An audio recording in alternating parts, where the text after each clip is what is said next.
Good morning. It's kind of like that, a winter morning that has been raining for a couple of days beforehand, and you just feel tired. You feel like you just want to cuddle up in bed in a blanket and just relax, right? No such thing as too much relaxing, but I would love to do more of it. And when it comes to our hormones, it's so important to get that rest. Number one way of balancing the hormones, even when we're going through the change, is sleep. And if we're not getting enough sleep, what are you gonna do? We're walking around like zombies and it ages us. You know, I can see it in my skin when I don't have a good night's rest. Oh wow, my stomach was growling. Okay, and that's the question. Intermittent fasting, does it help us going through menopause? Is it a struggle for you guys? It's certainly a struggle for me, although I've done extended fasting. But what I found is that we have to continue to shake it up, right? Confuse the body and always catch it off guard by doing different types of intermittent fasting throughout the week and throughout the month.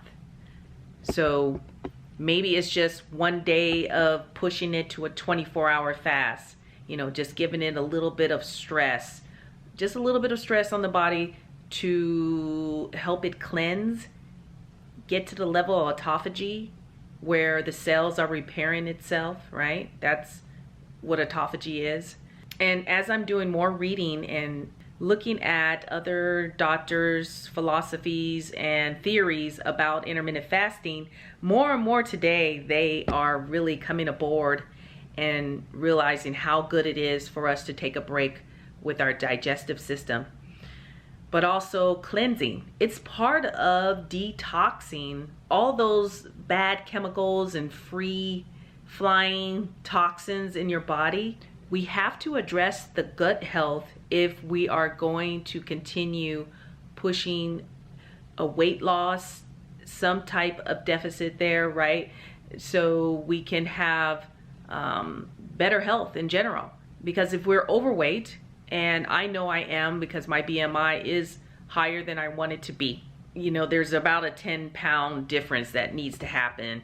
Fat loss is most important, right? Is the percentage of the fat loss coming down, but it also affects our cholesterol. So you might have seen, if you have been taking any recent blood tests regarding your cholesterol and checking your vitamin levels, if there's any deficiencies, you might have noticed you may have had a bump up in your points on cholesterol, the bad cholesterol.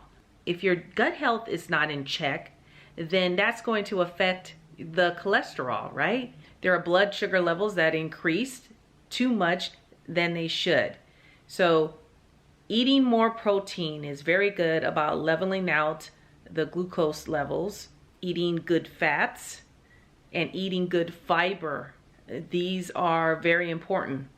As I continue being plant-based, I still just adding in a little more fish so I can get more protein that I'm looking for, and that without actually upping my carbs, the starches. Maybe that makes sense. I think it does. So what I'm feeling like is I'm sleeping better, I feel better, and then when I do the extended fasting, go into it, it's so much more easier and I don't feel like I'm killing myself, right? Just wanted to check in with you all, see how you're doing, and if that helps a little bit. I have been doing some activated charcoal to help cleanse the liver. It's just another tool to help me push the liver and even the bile duct.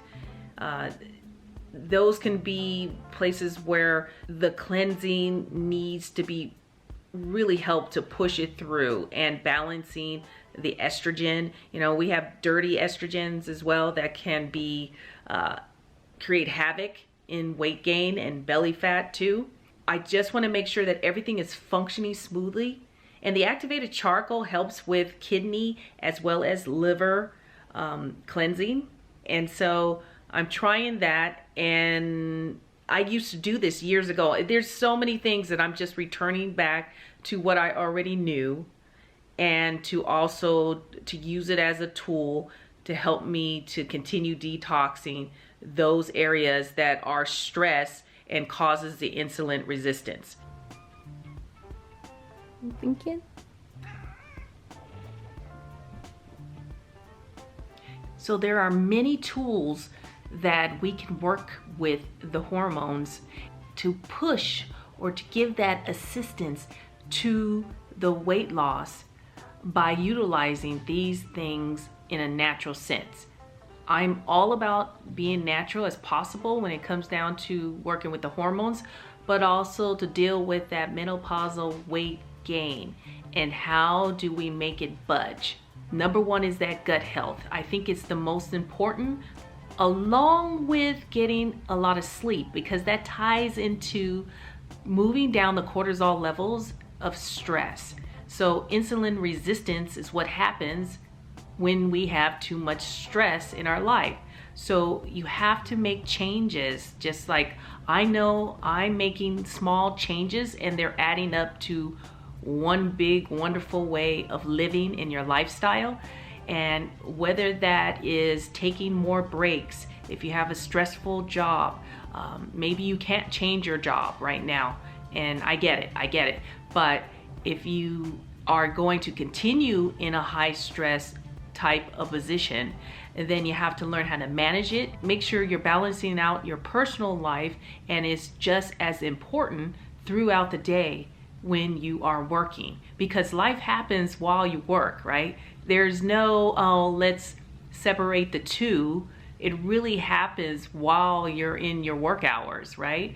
So I choose to take an hour a day, because I usually don't take a lunch, but I take that hour to be my personal time to lower those stress hormones.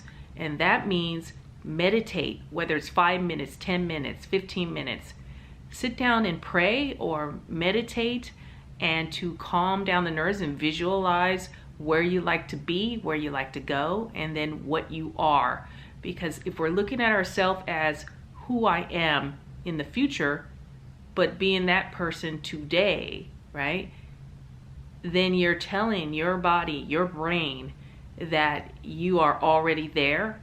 And I think your body will, and your brain will start to connect to realize that we are not a fight or flight response reaction that causes anxiety and depression. Activated charcoal is great, again, for the liver and the kidney assistance to help push through those free toxins that are floating around, that are getting in the pockets of fat storage, and then it takes away from the liver doing its job, and the kidney, because their job is to flush through all these bad ailments that we have going on, and then those dirty estrogens too that could be trying to flush through. And so the liver has to make up its mind when these things come through daily and decide what is the top priority to clean through, and then the rest it releases back into your blood system, into the body, and to deal with it at a later date. And who knows when that is, but meanwhile it's storing fat instead of burning it as energy. I'm not a doctor. I'm just a holistic nutritionist that happened to be certified, but I don't know everything, and I don't even know a little of everything. I'm just learning just like you, and hopefully we can share more information together and figure out what works for us ladies in the rest of our lives in menopause. The other thing that will help detox that liver, along with the activated charcoal, that's something I take temporarily. It's not anything I would take months and months and months down the way. I think it's good to take it for a while, stop it for a while, and then come back to it later. Again, with the probiotics and the right type of probiotic foods, right? And anti-inflammatory types of foods will help. Eating lots of fiber, and don't forget, you need those beans, legumes are great for that. And balancing out the fats, but high protein. and protein, get that up as well. I usually only eat 2, and then there's some days I eat 1 meal because I am intermittent fasting, and so I may be trying to do a 24-hour fast or a 20-hour fast, and so it just all depends, right? But we want to make sure we're getting vitamins. The other thing is vitamin D, very good for dealing with the hormones, but also to help you sleep, to help with keeping anxiety down. And so that's a great way. And also your B complex, like the B6s, these are very good to help with the hormones in particular. If you are making these adjustments in your vitamins, your supplements, and your food, and then sweating, sweat, getting the HIIT exercises, strength training, very important. I also do saunas, so infrared saunas are great to sweat it out and to help assist in detoxing the liver, but also to help you with anxiety and the well-being, right? Tools that can help assist detoxing the gut, but also to assist in just getting back to feeling like yourself and losing the extra weight. Thanks for watching, guys. I appreciate it. Always remember, you can begin again. And no one has to tell you anything different because it's all about trial and error. Until the next video, talk to you later. Cheers.